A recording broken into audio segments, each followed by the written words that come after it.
কেঁদেছিল। এখনো আমাদের সমাজে এরকম শয়তানের দোসর আছে না নেই? যারা আমরা যখন খুশি উদযাপন করি, ঈদ উদযাপন করি, ঈদ অর্থ কি? খুশি।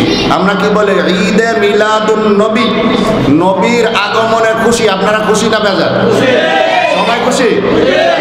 একজনে খুশি না, তার নাম কি? শয়তান। তা আমাদের কারো প্রতি বিদ্বেষ আছে? শয়তানের প্রতি বিদ্বেষ আছে।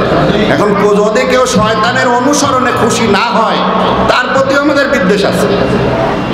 তা আমাদের ব্যক্তি কারো প্রতি বিদ্বেষ নাই। তো শয়তানের মতো করে এখনো যারা বেজার হন নবীর আগমনের সময়, মিলাদুন নবীর সময়, তো তাদের প্রতি আমাদের বিদ্বেষ নাই, কিন্তু শয়তানের প্রতি আছে।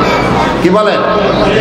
তো তাদের উচিত নবীর আগমনে খুশি হওয়া। কারণ যে উম্মত দাবি করবে, আমার নবীর উম্মত দাবি করবে, সে নবীর আগমনে খুশি হবে না?